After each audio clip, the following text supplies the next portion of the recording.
Canal 9 Bio Televisión presenta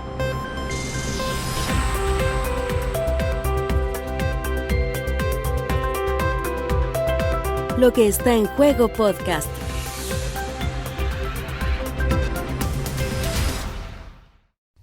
¿Qué tal? ¿Cómo está? Bienvenida, bienvenido a Lo que está en juego podcast de análisis político, de conversación y por supuesto de análisis de la contingencia a través de Canal 9 Bio Televisión. Estamos en Spotify y también estamos en nuestra cuenta de YouTube. De inmediato saludo a Lucas Serrano, quien es académico de la Universidad de San Sebastián y además director de Asuntos Públicos de Observa Bio. ¿Cómo estás?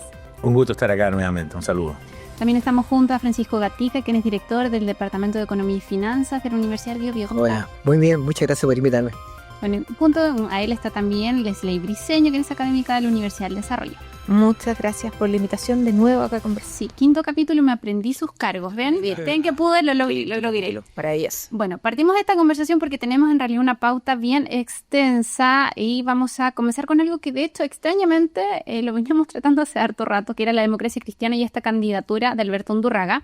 Finalmente el Tribunal Supremo decidió quitarle el respaldo para que él sea presidenciable porque había una letra chica que nosotros no sabíamos, al menos yo en lo personal no había leído esa letra chica, que era que él fue apoyado en marzo como presidenciable pero para ir en primarias. Sin embargo, él en todas sus declaraciones, tuvimos acá también en el canal al presidente regional de la democracia cristiana diciendo no, nosotros no vamos a ir porque está el Partido Comunista. Bueno, lo cierto es que él ya ha convocado a una Junta Nacional para poder finalmente defender sus puntos. No sabemos en qué va a terminar esto, pero ya está enrarecida la candidatura y cuando ya se quiebran las confianzas, la verdad es que no sé qué futuro le ven ustedes. Bueno, es como la NOT candidatura. O sea, tuvimos las NOT primarias en Chile Vamos y en la derecha, ahora es como la NOT candidatura de Undurraga. Pero ya venimos, estamos hablando harto de la DC y nos ocurre finalmente que, Lucas creo que lo ha dicho ya varias veces, como que son 5 personas que son la DC hoy día. 6. Es ya 6, vamos a poner un poquito más, pero finalmente es un partido que tuvo un pasado bastante glorioso, no lo podemos negar. 2 presidencias de la República, 3 presidencias de la República, perdón. 2 seguidas, un partido que fue importante en el proceso de transición a la democracia, pero cuando hubo las modificaciones al sistema político, la democracia cristiana empezó a desgastarse y nos encontramos con lo que hay hoy día, y que al final pareciera ser una comedia de errores, y que no logra organizar su rumbo. Ojo, la democracia cristiana hasta hace un par de elecciones municipales era uno de los partidos más votados. Sí. Tenía la mayor cantidad de concejales. No la elección del 2021, sino que la anterior, 2017. Si es que siempre me faltan los 16. Gracias. Pero si tenía la mayoría de los gobernadores. También. O ex militantes de la democracia cristiana como gobernadores regionales. Era un conglomerado político con una fuerza electoral importante y hoy día la democracia cristiana prácticamente ha desaparecido. Yo creo que hay una crisis ya muy larga donde donde dejas de tener respuesta a las grandes preguntas que tiene la sociedad. Yo creo que la democracia cristiana en algún minuto fue disfuncional, fue muy funcional en la década del 60, resistió en la década del 70, en los 80, primera retorno a la democracia porque era de centro, pero de un tiempo a esta parte ya no sabes qué es lo que está planteando, salvo situaciones muy coyunturales, qué es lo que está planteando para ordenar la sociedad en su relación con el Estado, con la sociedad, con el medio ambiente. Yo creo que es una crisis terminal. Ahora lo que tenemos es una división, porque hay un grupo de dirigentes del Partido Cristiano que están por apoyar a todas, que ya se han reunido con ella, y tenemos otro grupo que va a esperar lo que suceda con la primaria y donde su posición va a estar condicionado a quién salga como ganar en la primaria. Si sale Toa, se van a plegar a la campaña de Toa, pero si sale Janet Jara o sale Winter, ellos van a seguir insistiendo en la idea de... Déjate para Jaime Mulet. Bueno, entonces a lo que voy yo es que, claro, estamos llegando a temas que son bastante tácticos y de poco sustento ideológico. Táctico, sumamente táctico. Nosotros no somos los únicos que han estado tratando el tema de la democracia cristiana, también la unidad de cuidado intensivo llega tratando a la democracia cristiana en el último tiempo, porque también es cierto, o sea, la democracia cristiana está en un momento terminal. Es un partido que ha perdido totalmente la fuerza y ahí nos encontramos también con este caso de Alberto Undurraga, una candidatura que no había despertado muchas luces. Nuevamente yo creo que la mayor posición de la agenda fue el hecho de que le pidieran que se bajara por no cumplir este pacto de las primarias, donde obviamente era muy complejo ir a la primaria porque estaba el Frente Amplio y el Partido Comunista, partidos donde la democracia cristiana, por mucho que se haya izquierdizado hoy día lo que queda de la democracia cristiana, los que no se fueron a amarillo, los que no se fueron a otros partidos, claro, demócratas, tampoco se sienten cómodos. Tienen de ahí los traumas de la nueva mayoría, donde estuvieron con el Partido Comunista y se estuvieron agarrando de las mechas todo el gobierno de Michelle Bachelet. Entonces, la pregunta hoy día ¿es relevante la democracia cristiana hoy día en una discusión presidencial? Por eso lo que decía Francisco, propone temas o propone una oferta de gobernabilidad distinta a la que hay. Y por último, esto presenta una crisis mucho más grave porque antes nosotros teníamos 5 grandes partidos. Partido Socialista, y hablamos como se humilló solo la semana pasada. PPD existe gracias a Santa Carolina Toa. Sí. La democracia cristiana está en sus peores condiciones de la historia.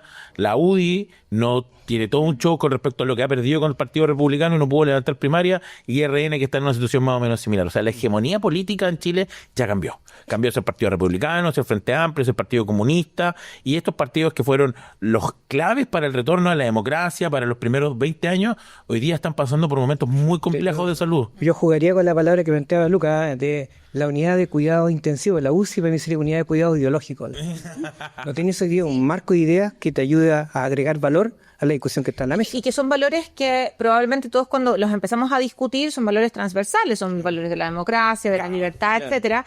Y es interesante cómo, ahí lo señalaba Lucas, cómo esta fuerza de los partidos se ha ido más hacia los extremos, ya sea a esta nueva derecha que se le denomina y también el Frente Amplio, que son partidos nuevos, o sea, el Partido Comunista no es un partido nuevo, pero sí el Frente Amplio lo es, y que ellos han propuesto ideas que no necesariamente son transversales para todos. Y ahí hay un fenómeno interesante porque la falta de propuestas, no solo en la DC, sino que en diferentes partidos que fueron claves en los últimos Yo creo que 25 hubo un años. desgasto con el apellido Cristiano. Recuerda que en la década del 80 estaba a la izquierda cristiana. Sí. La sacar un poco Sí, de memoria. sí. Entonces el apellido Cristiano concitaba mucha, justamente vamos a hablar de eso un rato más, concitaba mucha cohesión, pero hoy día ya ese desgaste es muy fuerte. Bueno, lo que pasa es que también es signo de los tiempos. Por ahí revisaba una encuesta que señalaba que un grupo importante de la población chilena se siente de derecha. Ahora, obviamente que podríamos hacer un podcast completo aquí conversando sobre qué es ser de derecha y qué es lo que la gente siente que es ser de derecha. Probablemente si esta encuesta se hubiese hecho en octubre del 2019, toda la gente hubiese dicho que es de izquierda, probablemente, o que no se siente política. Acá ocurre que, creo yo, que a veces lo que buscan los partidos políticos es que uno recuerde o apelar a la historia. Y esa carta creo que ya no se puede jugar. Estamos en otros tiempos, los tiempos líquidos que ustedes tanto me han enseñado, que ya eso ya no funciona. Lo mismo que hablamos la semana pasada del Partido Radical, ¿se acuerdan ustedes? Partido Radical con 160 y algo, 63 años de historia, algo así, y es un partido que efectivamente le fue muy bien, como me lo supo explicar el presidente regional del Partido Radical, con los concejales, pero él no tiene presencia prácticamente parlamentaria, y la democracia cristiana está jugando ahora, como dice Lucas, está en la unidad de cuidados intensivos porque el temor, y lo manifestaron parlamentarios como Erika Edo, es que no tengan la cantidad suficiente de parlamentarios electos y desaparezcan. De hecho, el mismo Erika Edo lo ha manifestado, dice, probablemente yo no salga electo en estas condiciones si no vamos en una lista fuerte. Nosotros hemos hablado un montón acá sobre la posibilidad de que salgan 2 de la democracia cristiana, que sea Álvaro Ortiz y Erika Edo, pero la verdad es que las posibilidades son mínimas. Entonces ahí hay un problema que es mucho más profundo, que no solo la historia, es que vas a desaparecer. O sea, te van a, en el fondo, el CERVEL va a decir usted, Ya no puede funcionar. lápida, no puede funcionar, y yo creo que es mucho más serio y profundo, y creo que no están tomándole a lo mejor el peso desde esa perspectiva. Hablan de lo histórico, pero no de lo que un poco decía Francisco, que es la idea.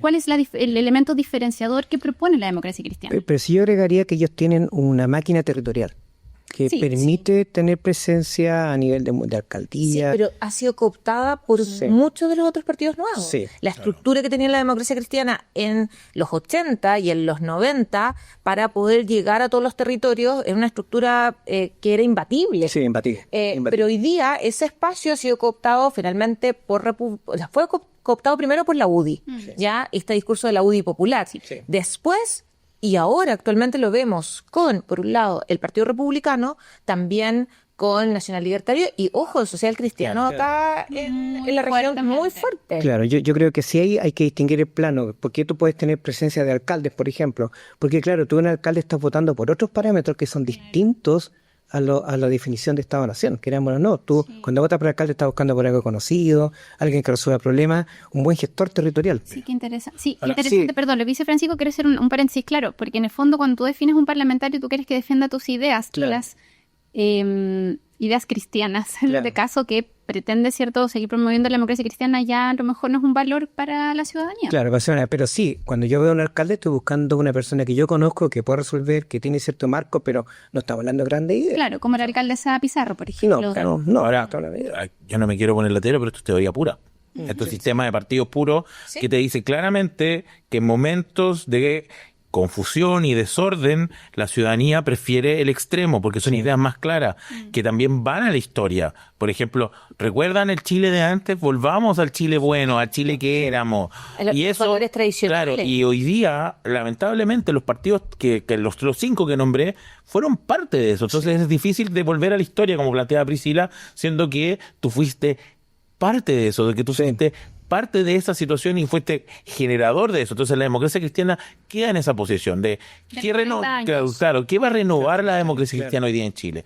¿Qué nueva estructura de poder va a ofrecer? ¿Qué nueva capacidad de gobernabilidad va a ofrecer la democracia cristiana, quedándose en ese discurso un poquito más anterior? Antiguo. Claro, pero ojo con eso, que claro, las ideas extremas clarifican, baja incertidumbre, finalmente son envasables y son rápidamente difundibles. Totalmente. Y la gente también las adopta muy rápido. Prefiere transar. Ya, tal vez no estoy de acuerdo con estas cosas, pero sí me interesan estos temas. Sobre todo en momentos donde hay tanta incertidumbre con ciertos temas. O sea, ante la inseguridad que yo quiero, militares a la calle. Claro, pero hay que tener cuidado al leer eso. Recuerda que venimos de 2 rechazos constitucionales, donde lo que demostramos con ambos rechazos constitucionales es que igual hay un centro ideológico que nació leído y que está ahí. Claro. Pero profesamos ideas extremas. Ahí, ojo, ¿vale? También tiene que ver con esos grupos políticos que llegan precisamente por el análisis que acabamos de hacer, pero con una propuesta compleja, porque creen que eso significa que se pueden dar gustitos. Claro. Y que eso es, o sea, creen que porque la gente en momentos de crisis los prefiere, quiere decir que ellos tienen cheque blanco para hacer cualquier pelotudez que se les ocurra. Y no es así. Y esos sesgados ideológicos están en ambos lados. Por supuesto. Aquí Moro y Cristiano tiraron al tacho el proceso constituyente. Tuvimos 2 procesos constituyentes ¿De qué sirvieron esos procesos constituyentes? Claro. Después, cuando hablemos del tema del acuerdo por la Araucanía, van a ver que ni siquiera dice plurinacionalidad en ese acuerdo. No, lo rechazaron. Claro, y en ese momento era lo más importante la posición. El sesgo, está el tema que leer qué es lo que está detrás de ese votante de centro, tú no lo puedes hacer con sesgos ideológicos muy marcados. Claro, y el problema es que cuando se toman las decisiones, podemos mirar lo que ha pasado en otros países que han dicho ya, acá más una postura más extrema, cuando empiezan a implementar las medidas que dijeron que fueron transparentes, vamos a decir, vamos a hacer esto, otro, empieza la ciudadanía a decir, oye, parece que no era tan bueno. Sí. Ya parece ser que se desinfla. Bueno. Sí, y eso es un problema, porque al final uno se puede preguntar, bueno, ¿hasta dónde yo, como votante, voy a transar? ¿Y cómo? Aquí yo quiero acuñar una teoría que no es mía, pero yo la propongo mucho, es que Chile es un país en constante transición. Sí. Sobre todo desde el retorno a la democracia, yo creo que vamos a estar unos 300 años más o menos en transición. Y además quiero citar aquí a Antonio Gramsci. ¿Y qué plantea Gramsci? Las crisis que son cuando lo que tiene que morir no muere y lo que tiene que nacer no nace. Y ahí estamos constantemente. Hemos estado constantemente ahí. Yo me atrevería a decir desde Bachelet 2 hasta la fecha, estamos ahí en unos grupos políticos que lo hemos conversado fuera y dentro de la Cámara. Los 90 no dejaron surgir y que buscaron su espacio, y un grupo político que todavía no quiere irse. O sea, estos grupos tradicionales... No matar es lo que había que matar también, por Lucas. Es una palabra muy fuerte, matar. Pero mira, y más, a mí no son de uso en lo que planteaba Cleli muy bien. En teoría, en tecnología está lo que se llama la teoría de la expectativa exagerada. Claro, nosotros teníamos al principio un candidato ideal, perfecto, lo sacamos con la popularidad del 52%. Donald Trump. Y a los 3 meses, cuando saque la CADEM, vamos a tenerlo con 30%. Bueno, lo que te pasa en Estados Unidos con Donald Trump, que salió con una amplia mayoría, le ganó a Kamala Harris, ha pasado 100 días y ella lleva un 40%. Es como lo que decía este humorista, Harris parece que decía, mira, levantamos bien, y después lo dejamos caer. Pero Sí. eso es no sé. porque también aquí hay un mea culpa de nosotros como ciudadanos. Ojo, Claro. porque buscamos respuestas fáciles. Claro. Inmediata, creo. Claro, respuestas fáciles sobre problemas que no son sencillos. O sea, Claro. hoy día no hay un manual de cortapalos de qué es lo que tiene que hacer un país. Antes era un poquito más, porque estábamos en un proceso de subdesarrollo, pero hoy día que todos los países enfrentan las mismas problemáticas en el mismo momento, no es tan claro No. la mejor posición. Y inmediatamente la expectativa exagerada sube la expectativa y después viene la desilusión. Claro, y además también eso va de la mano con lo que me planteaba Lucas, la falta de renovación de las élites Claro. dentro de los propios mismos partidos Entonces- políticos, porque surge... Y además le voy a agregar un elemento más. Hoy día tenemos un gobierno que no es un gobierno tradicional.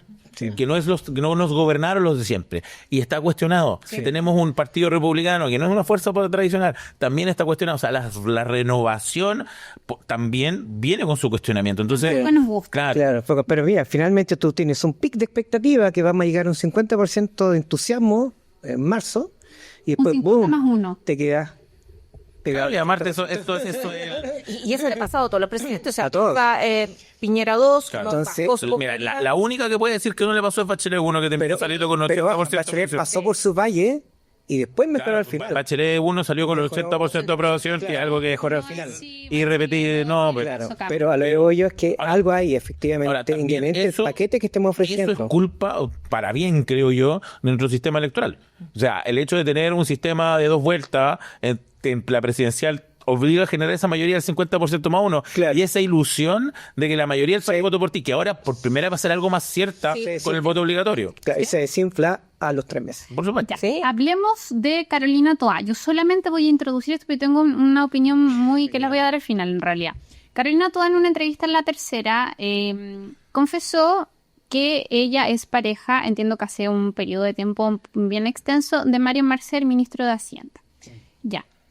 Políticamente hablando, yo que vengo de las comunicaciones, como decimos nosotros en el periodismo, el mono estaba armado, ¿cierto? Ella probablemente no lo dijo porque se lo preguntaron, sino probablemente ella ya iba con la Si uno lee la intención- entrevista, iba con la intención de le va a- poder, claro, de poder hacer esta, no sé si confesión, abrir su vida privada. Ahora, yo desde la perspectiva política, y ahí quiero que entremos, me llama mucho la atención cómo, yo sé que todo es cancha en política, y no sé si lo compartimos o no, pero eso es así. No obstante, estar reaccionando sobre, por ejemplo, por qué si era pareja de Mario Marcel no aprobó más plata para los carabineros, me parece que la el comentario de Mario Desbordes. es como, tú quedas así como ya, elaboramos algo mejorcito. El comentario está un poco desubicado. Sí. Sí. Ahí lo dejo. Pero hay que partir celebrando el amor. Sí, Hay que partir celebrando el amor principal. Siempre, o sea, encontrar el amor en todo momento, que es algo muy lindo. Claro, y claro, y es felicitaciones a frente, ambos. frente a batalla ahí. Sobre todo en una época y un año que no va a ser muy, no ha sido muy bueno para Carolina Pero todavía. lo importante no es lo que hablan de ti, sino que hablen de ti. Aparte, encuentro tierno que todas las mañanas ella le haya elegido las corbatas a Mario Marcel. Eres muy llamativa, ¿eh? Preciosa. Sí, no, eso nada que decir. Pero no, independientemente de eso, Eso es medio farandulero, pero finalmente el tema de Y que yo creo que es el tipo de opinión que merece esta situación. Ojo. Es que a eso se trata. O sea, si vamos a entrar a hablar que realmente un ministro de Hacienda va a tener que soltar más plata o menos plata porque su pareja se lo está pidiendo, es precisamente lo que uno critica a la administración pública.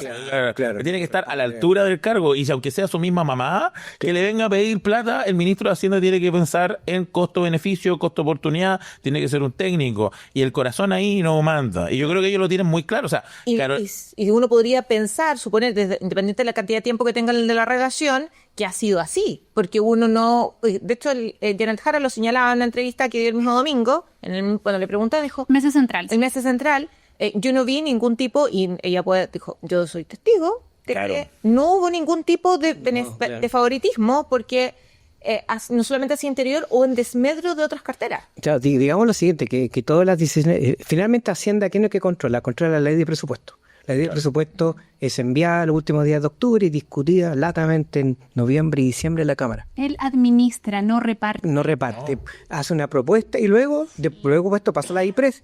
Entonces, los espacios Bueno, para... pues sabemos cómo ha trabajado la DIPRES también. Claro. Los espacios sí, bueno, también. otro- Efectivamente, Ahí no tiene que ver mucho con el agua. hay un problema de actualización de las PowerPoint, claramente, pero lo que veo yo es que los espacios de discrecionalidad son bien acotados porque cada glosa presupuestaria es discutida en la Cámara. Claro. Punto por Y politizada. punto. Y politizada. Y tú tienes un conjunto de actores incumbentes que van a Valparaíso a juntarse en una comisión y pelear glosa por glosa. O sea, no es que tú me caigas bien como ministro, te voy a apoyar Sí, más. no, o sea, No, finalmente el tema no está pensado así, un sistema de balance y que finalmente Claro, y de sube, eventos- y el presidente da su discurso el 30 de octubre, la fecha no me acuerdo del presidente, y están todos los actores, incluyendo en el caso mío, por temas específicos, viendo las glosas presupuestarias. Los regionalistas estamos buscando las glosas, cuánto le llega a la región. Y con esta estamos mirando, y ahí está la Corbiodío, y están todos. Entonces, aquí no hay espacio de arbitrariedad. No. Eso es lo robusto que tiene en nuestro manejo presupuestario. También recordemos que esto no es una situación nueva para Carolina Toa. Yo entiendo la estrategia comunicacional de humanizar a una persona que a ratos, dado el cargo que ostentó, tiene una visión quizás muy dura por parte de la ciudadanía. Claro. O tiene características, Claro. ella es así Claro, también. pero recordar que en un momento cuando ella fue presidente del PP y estaba casada con Fulvio Rossi, que fue presidente del Partido Socialista, se les pidió que uno de los dos renunciara. Sí. Y eso terminó en un quiebre matrimonial. Entre otras cosas, dices tú, pero... Claro, pero eso, ¿qué te hizo? O sea, yo creo que si alguno puede decir de la carrera de Carolina Toa, más que uno le simpatiza o no con ella, es que no mezcla relación al momento de con tomar... lo ámbito personal con lo Claro, político. independiente de que el mundo en el que habita la gente que vive de la política te lleva a tener relaciones con esas mismas personas porque son días de 16 horas y uno termina buscando... Tienes tiempo para conocer Claro. gente. Claro. Pero aún así, o sea, en ningún caso yo creo que ninguno de los dos, pero de Mario Marcel y Carolina Toa, quieren empañar su trayectoria política que ya está cuestionada por su actuar del gobierno precisamente por un tema relacional. Pregunta, Mario Marcel es independiente pero cercano a qué sector? Partido Socialista. Socialista ahora, independiente del amor satisfactorio, como decimos nosotros economistas, respecto al amor, claro, Toa ha tenido una buena semana, Sí. que ya está Bodanovich trabajando en su campaña, un grupo de la DC, Paulina Bodanovich, bueno, ¿te acuerdas? Sí, pues, ya está ya en su campaña, ya tiene el Partido Socialista bajo el brazo.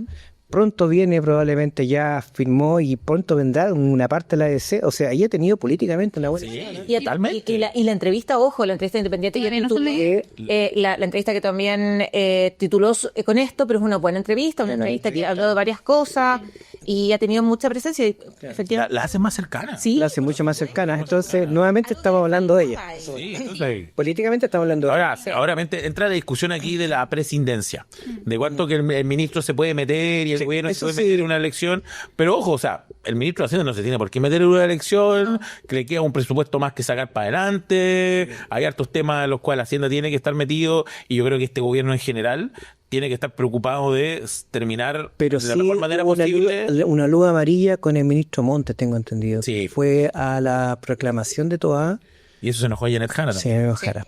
Entonces, hay efectivamente una línea que suele ser esta fecha de que, bueno, los ministros son presidentes y ahí se produce... Sí, ahora también no debería sorprenderle a nadie No, pues son... que un ministro de este gobierno apoye a alguna candidata o candidato de la primaria del oficialismo. Ahora, ciertamente el hecho de que estén en primarias hace que genere más el roce interno, a pesar de que Evelyn Matei plantea de que hoy día el peso de la moneda está precisamente en menoscabar su candidatura. Claro. Que eso es algo que va a ocurrir siempre. ¿Ah? Y además renta porque capitaliza el disgusto frente a Boric. Claro. Entonces la pone a ella como la candidata. Claro, y es mucho más fácil además, en el contexto de lo que hemos conocido este fin de semana, seguir por parte de la oposición, pegarle al gobierno con la relación entre Marcel y Toa, porque me entrega mejores réditos, Claro. finalmente es algo que está mediático y que pueden cuestionar sobre por qué el ministro Marcel hace comentarios u opina en torno a temas económicos, cuando es su cartera. O Sí, sea, por supuesto. Mario Marcel tiene las credenciales suficientes para estar opinando en términos de economía. Por supuesto.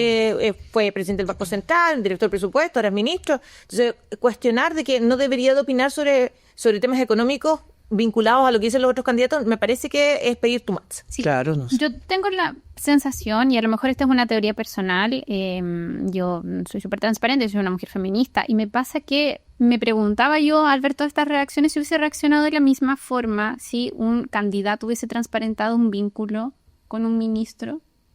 Yo creo que el hecho de ser candidato... Creo que sí, pero siento que también ahí estamos acostumbrados a... perdónenme que me vaya un poco para atrás, pero recuerdo cuando se le cuestionaba tanto a Bachelet que fuese soltera. ¿Quién iba a ser su primer damo? ¿Se acuerdan o no? Terminó diciendo el peor posible, que fue su hijo.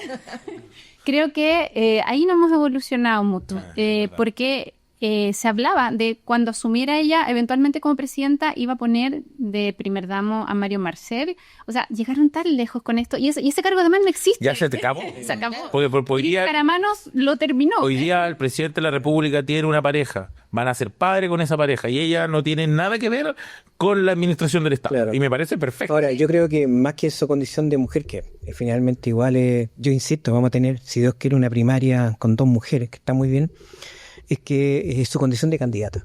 Porque el candidato viene de la palabra cándido. Por tanto, tiene que ser blanco, tiene que ser puro, ¿cierto? Ahí viene la candidez.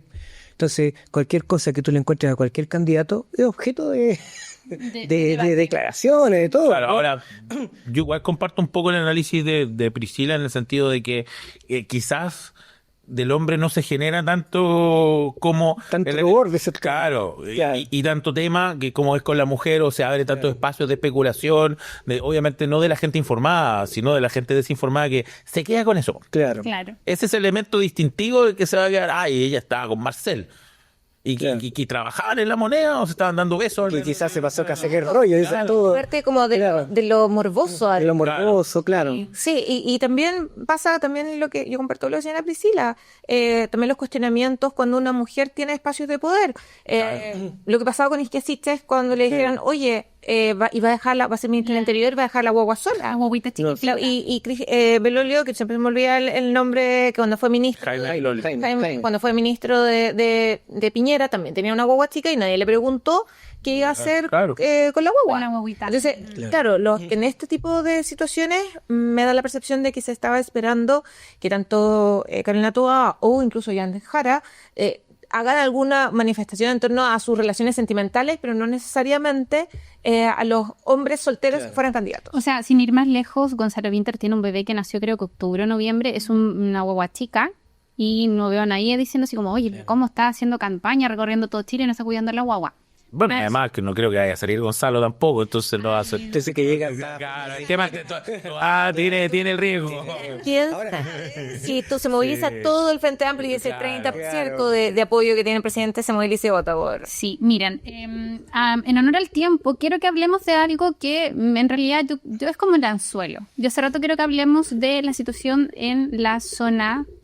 es que no sé cómo decirlo, me van a disculpar quienes me están escuchando, viendo... Ya no se le puede decir Gualmapu, macrozona sur suena violento, zona de conflicto mapuche, pero ustedes me entienden de lo que estoy hablando. Territorios centrales de nuestros pueblos originarios, hoy encauzado la 8ª y la 9ª región de nuestro país. Claro, ahí como ampliemos. Siento que estoy pisando huevos al decirlo, ya, porque son tiempos muy, muy delicados, pero ayer se dio a conocer el informe final de la Comisión por la Paz y el Entendimiento, que fue una comisión que trabajó 2 años con un grupo de 8 comisionados, creo que es el concepto que se utilizó, donde se entrevistaron a más de 5.000 personas, hubo foros, reuniones, y es un trabajo que uno puede, todavía no leemos el documento, puede que te guste o no, pero tú no puedes partir diciendo que no se hizo la pega.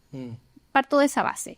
Y de inmediato la crítica, insisto, sin ver el documento, es que aparentemente no hablaría de terrorismo, y ha molestado mucho que propone, porque estas son propuestas de restauración de tierras. Ese es un poco el escenario a menos de 24 horas que hayamos conocido de la entrega de este informe. Mira, yo aquí quiero partir aplaudiendo el esfuerzo, porque esto es precisamente lo que uno cuando habla de gobernanza, de modernización del Estado, de gobierno abierto, de incluir a todos los actores relevantes y hacer mesas no esas mesas de trabajo que se hacen al sector público que no llegan a nada, sino mesas de trabajo que terminan con algo concreto, se hizo. Y se hizo la pega, como dice Priscila, Sí. creo que es un documento robusto, las propuestas presentan un variopinto y tratan de tocar tanto a personas que son afectadas por el conflicto, como también a los pueblos originarios, también a la estructura del Estado. Y ahí es donde yo hablaba, o sea, el hecho de plantear cosas tanto del reconocimiento constitucional a los pueblos originarios, sus tradiciones y su cultura, pero también las reparaciones para quienes hayan sido víctimas del conflicto. Obviamente esto es una propuesta y todavía se tiene que transformar en política pública y tiene que pasar en muchos casos por nuestro Congreso Nacional. Consulta indígena. Claro, por consultas indígenas, incluso algunos plantean que no me parece tal vez una mala idea plebiscitar algunas de las recomendaciones que está haciendo esta misma comisión, quizás no vinculante, sino consultiva para saber cuál es la opinión de Chile. Pero me parece que es un trabajo colaborativo que incluso ha tenido gestos muy importantes como la militante del Partido Republicano, que esto le costó su militancia por apostar por eso. O sea, no es necesariamente aquí, es un esfuerzo de gente de izquierda o gente progresista o gente proindígena que creó el documento. Aquí había todas las visiones tratando de estar contempladas y creo que también el documento obviamente tiene sus amarillismos que a mí me encantan por lo mismo, pero es precisamente la consideración de varias visiones que tienen que confabular en un punto difícil. Yo agregaría nomás que el documento está, hay un resumen. Sí. Que tiene 33 páginas. Pero creo que tiene 900. Claro, hay un resumen que está disponible en la página web de la comisión para que la gente lo pueda descargar y pueda ver que es de rápida lectura y finalmente para que se instruya en fondo lo que está. No sé si está en el informe 900, sí está ayer está. Descargué el de 33. No lo he terminado de leer, la verdad. Claro. Pero es interesante, o sea, lo que señala Lucas es fundamental, hay que mirar el esfuerzo de lo que se consiguió en 2 años. Claro. Ha sido el tema el tema indígena en nuestro país es quizás uno de los problemas de más carga de data políticos que nos hemos encontrado incluso desde antes desde que se funda el Estado. Ahora, o sea, no un problema de los últimos 20 hay como años. Contaba el informe que hay como 3 intentos. Un acuerdo no imperial que fue el 89, la Comisión de Verdad Histórica el 2003 y la Comisión Asesora Presidencial el 2017. Exacto, que tiene el Parlamento Nuevo Imperial fue con el entonces candidato Patricio Aylwin, claro. el reconocimiento constitucional. Finalmente es un buen ejemplo de cómo construir sobre situaciones complejas. Ahora sí, la redacción de los actores políticos, especialmente más de la derecha más dura, está en un rechazo inmediato. O sea, yo escuché hoy día una declaración de Partido Republicano muy dura, durísima, antes de haber leído el informe. Bueno, hay un representante, un comisionado que se abstuvo. Sí, Navellán, que es un empresario de la zona de agrícola. Entonces, pero sí instala temas que son claves y va a dar que hablar. Sí, porque la recepción del resto de las fuerzas políticas no fue negativa, fue positiva. Y estaba el senador Sandón y otros tantos más, como un documento de trabajo para iniciar algo. Por supuesto. Sí, yo creo que eso es la manera en cómo se construye frente a temas tan complejos como estos. Y de hecho, el exministro Moreno, que fue copresidente de la comisión, con Huenchumilla, que nadie puede decir que es una persona. No, para nada. No, alguien de izquierda estuvo muy involucrado también con el plan de Araucanía, que tú señalabas hace un tiempo atrás, 2017, un trabajo que no se pudo seguir el plan de Araucanía por diferentes razones políticas. Hubo un caso lejos también. Claro. Entonces nos encontramos con que el Estado ha tratado de hacer avances, distintos gobiernos, entonces candidato Patricio Aylwin, también durante el gobierno de Ricardo Lagos, Sebastián Piñera también durante su gobierno, hicieron intentos, pero no se han logrado todavía buscar soluciones. El objetivo y la comisión que le entregó el presidente es una comisión bastante amplia. Busque una solución. El problema es que esto cae en un año electoral.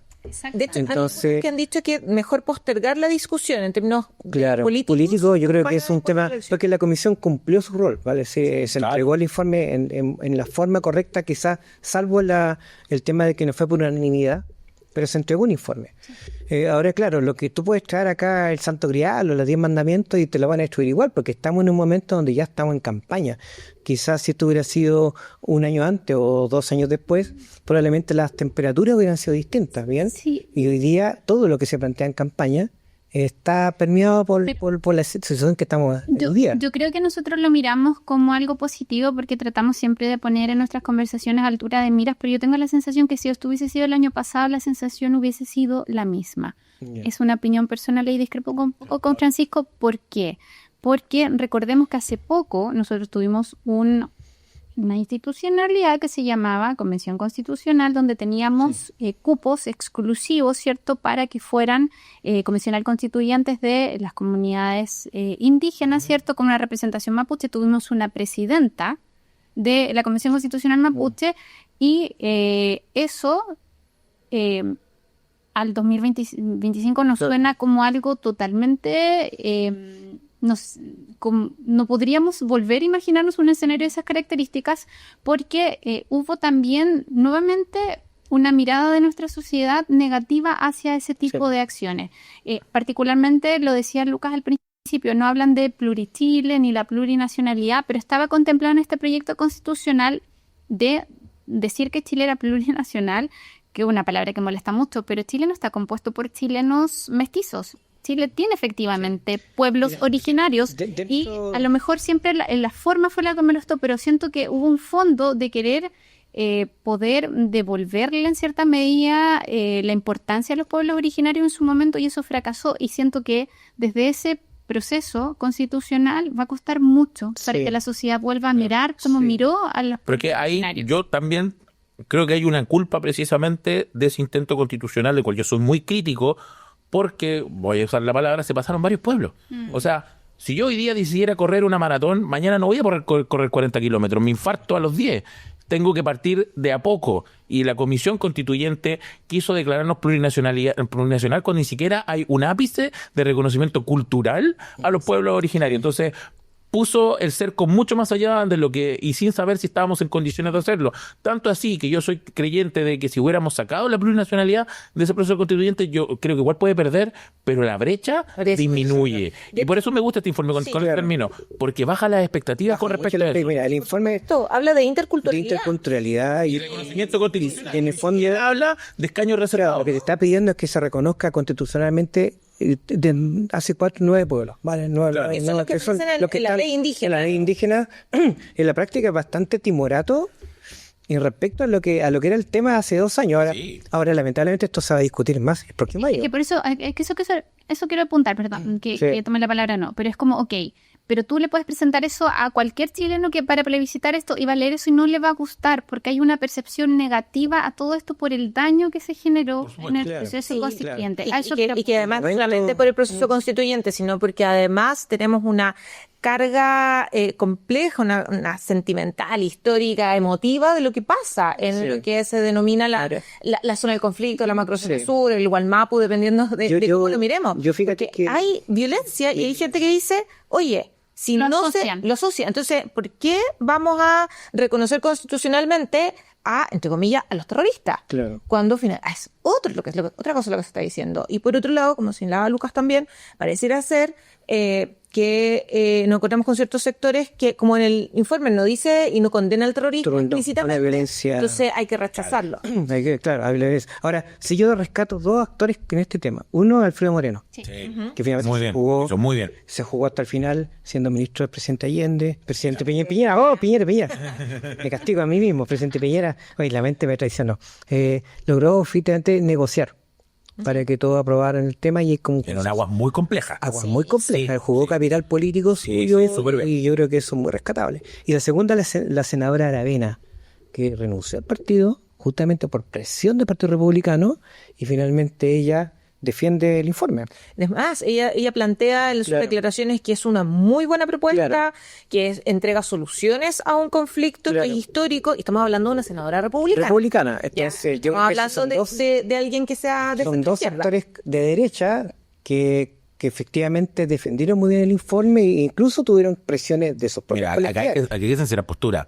Si no somos capaces de aceptar esto, no vamos a hacer nada, nunca el tema. nada. Porque está tratado, pero con toda la figura Oye, posible, aquí- tratando aquí- de no ofender a nadie. Aquí no estamos hablando de envergaduras como los conflictos que tuvo Colombia, por ejemplo, que tuvo España. Estamos hablando de algo que está súper matizado, Muy- súper conversado. Claro. comunicacionalmente muy... Mira, te lo puedo creer, fue la bajada de la FARC, no sé, una cosa así. ¿No es esto? Si no aceptamos esto, que es un documento tibio Claro, con respecto tibio. al tema y que está aprobado por gente de izquierda y de derecha, por empresarios y gente del cual Dudaría nuestra capacidad. no vamos a avanzar nunca en esto. Sí, no, si olvidemos no que esto se va a poder solucionar. Nunca. Sí, paréntesis. ¿Leyeron la columna de Héctor Yaitul? Sí, salió yo. Ya. Sí. En Bio Chile publicó Sí, una columna donde sí, básicamente decía que este informe de la Comisión por la Paz y el Entendimiento no No era nada y fue duro. no era bueno. Y fue muy duro. Y ahora uno puede decir, porque muchas personas respondieron diciendo él es un violentista, es una persona procesada por la justicia, pero me gustaría también conocer a lo mejor las comunidades. ¿Qué pensarán las comunidades? Bueno, por eso Hay una consulta Que indígena. no es muy Hay interesante consulta saber, indígena. porque yo siento que a lo mejor su voz ha perdido cualquier credibilidad luego de todos los procesos judiciales a los que se ha enfrentado, pero no sería tan extraño que él representara también la voz de muchos, respecto de este documento. Dentro de los comisionados estaba, no puedo acordar el nombre, No, bueno, la de Villagur, sí. también estaba Gloria Cayupe, Sí, la Gloria Cayupe, que es de acá. que es de acá, Asesoró de la región del Biobío, Gure. que son miembros de las comunidades. Finalmente, Gloria Cayupe es una comunidad urbana de nuestra zona y me da la percepción de que si ella lo está aprobando, también es porque hay una idea, un sector dentro de las comunidades mapuches que están de acuerdo con lo que se está planteando. Es que siempre se ha dicho que comunidades como el Temucuicú, que están en conflictos mucho más tensos y que por ahí uno puede tildar de violento, son la minoría con respecto a todas las comunidades indígenas que están hoy día en Chile. Pero genera más ruido que Por todo. supuesto, porque obviamente. Y la demostración está que cuando se hacen elecciones presidenciales, diputaciones, gana la derecha. Así es. ¿Sí? Gana la derecha en la provincia de Arauco y en la 9ª región, ¿cierto? Por lo tanto, no es un voto. Hola, democracia cristiana. Hola, amarillo. Vale. Ahora viene. Bueno, la cosa es que no es un voto de izquierda radical. No. Si tú lo plebiscitas, probablemente va a ganar la visión de centro. Claro, además, las comunidades indígenas es mucho más que Temucuicui. Claro. Hay que reconocer otros pueblos que tienen comunidades indígenas o vida activa en nuestro país. Bueno, estamos siendo reduccionistas también, creo yo, ¿no? Porque hay más de una, hay comunidades mapuches, pero la mapuche igual hay pehuen. claro. Hay mucho más amplia. Y ojo, también el informe no solamente habla del reconocimiento del pueblo mapuche, sino que habla del reconocimiento de los 9 puntos. Sí, lo menciona y yo no lo anoté porque me llamó la atención, pero sí están especificados. Son de mucha lógica. Pueblos, cuando uno, Sí. la pregunta del censo, cuando se hace la pregunta si uno se autoidentifica, está eso como pueblo. O sea, están identificados porque tienen una tradición cultural, una tradición histórica, pero que anhelan Ahora, el aquí, reconocimiento constitucional. en la práctica acá lo que tú vas a tener, la reparación de las víctimas y el gran tema de las tierras. Sí. Y la convivencia con diferentes sectores productivos. El tema de las tierras es un tema, Mira, nos queda poquito, como 3 minutos, pero quiero que hagamos un pequeño, así miradita al inicio del cónclave, a las 11 de la mañana hora local, 5 de la tarde hora en el Vaticano. Comenzaron ya a reunirse los cardenales para votar. Esta es una elección también, tiene su propio año electoral ellos, y por ahí leía que, mira, yo no sé, lo leí en un medio de comunicación serio que señalaba una persona que aparentemente quien le hubiese gustado al Papa Francisco que lo reemplazara era Fernando Txomalí. Ahora siempre el chileno tratando de buscar el lado, pero es súper difícil porque es latino, hablante, hispano, no va a pasar, pero ha comenzado este proceso que obviamente nos tiene con el foco también. Sí, el mismo Monseñor Txomalí señalaba ayer en una entrevista que dio a Mónica Pérez, si es que no me equivoco, que él decía esto fue una fake news, porque ¿quién fue? Y uno podría preguntarse quién fue la persona que le dijo que Francisco había dicho eso. Pero, a ver, es una elección, es complejo lo que está ocurriendo, porque primero va a ser una elección mucho más mediática que las anteriores. Hoy día las redes sociales tienen un poder mucho más significativo de lo que fueron hace 13 años atrás, cuando fue el electo Francisco. Lo mismo que los papas anteriores. No solamente va a ser más mediática, sino que me da la percepción mucha más expectación de quién va a salir y cuándo va a haber humo blanco, qué es lo que significa para los que creen, y yo me declaro católica, también cuál va a ser el rumbo que va a tomar la Y iglesia. para los que vimos cónclave también. Claro, pero ahora dice la tradición que los que entran papables salen cardenales. O sea, no conviene que tu nombre suene mucho antes, porque finalmente no sale elegido. Yo simplemente quiero decir, a propósito del nombre del programa, lo que está en juego, yo creo que hay una hegemonía del tipo de iglesia que se proyecta en este momento, un momento muy complejo para la Iglesia Católica, frente a los tradicionalistas conservadores y los reformistas que están más representados en Francisco. Cierto que el espíritu del Papa Francisco va a estar muy presente en esta elección, quizás mucho más que los últimos dos cónclaves que de la historia reciente, porque precisamente él era muy reformista y él fue el que designó más cardenales de los que van a votar hoy día. Pero hoy día lo que se juega es precisamente hacia dónde va a aspirar la iglesia, si vuelve a sus valores tradicionales y busca un conservador o sigue esta frente de que planteó Francisco de reforma. Es tan doméstico como llamarse Francisco II. Sí, y no, y aparte, en lo que señalaba Lucas, este cónclave, los 133 cardenales que votan, es cuando más presencia de otros países han habido, es como el más universal, por decirlo de alguna forma. Europeo 14, eso que le diría yo. Y finalmente hay mucha presencia de África, de América en general, de Asia, de Oceanía. Es mucho más universal, es mucho más finalmente heterogéneo que conclaves anteriores. Las probabilidades, yo la verdad, no es que tenga una bolita de cristal para saber que qué es lo que puede pasar, pero no creo que vuelvan a elegir un latinoamericano. No. Probablemente, yo tengo la percepción, así como del Si es europeo, es ascético. Yo creo de 5 metros me va a decir que es italiano. estamos hablando de un Las tres no italianos. Claro, pero estamos hablando de la discusión ideal. ¿Es reformista o es conservador? Sí, Esa es la discusión. Si es Francisco Sí, ojo, en Italia hay de los dos bandos. Si uno lee los nombres, hay de los dos bandos. todo. Pero, y también, si no me acuerdo qué medio fue, creo que fue el New York Times, que publicaba como así una mirada de cuántos conservadores progresistas hay, y está bastante complejo. Sí, se nos acabó el tiempo. Hemos hablado muchas cosas, pero mire, solamente una pincelada al conclave, porque vamos a tener programa, yo creo, exclusivo cuando tengamos el nombre del nuevo Papa, Francisco Gatica. Gracias por estar con nosotros. Leslie Villarreño, Lucas Serrano. Y quiero hacer un reconocimiento, yo creo que ustedes también lo van a compartir, a nuestro director, Nicolás Jóvenes, que nos prepara este estudio precioso, que técnicamente nos ayuda. Y a usted también, gracias por la sintonía, por los comentarios. Yo siempre busco ahí si nos están viendo, y la verdad es que está creciendo este proyecto de Lo que está en juego, así que gracias. Estamos en Spotify con estreno a la misma hora prácticamente que nuestra señal de YouTube durante la tardecita de los miércoles, y luego, ¿cierto?, en la emisión de las 22 horas a través de Canal 9 Bio Televisión. Que tenga una hermosa jornada y siga informándose.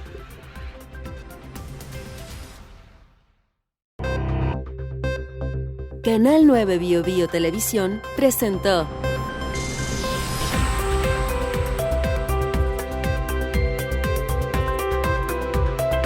Lo que está en juego podcast.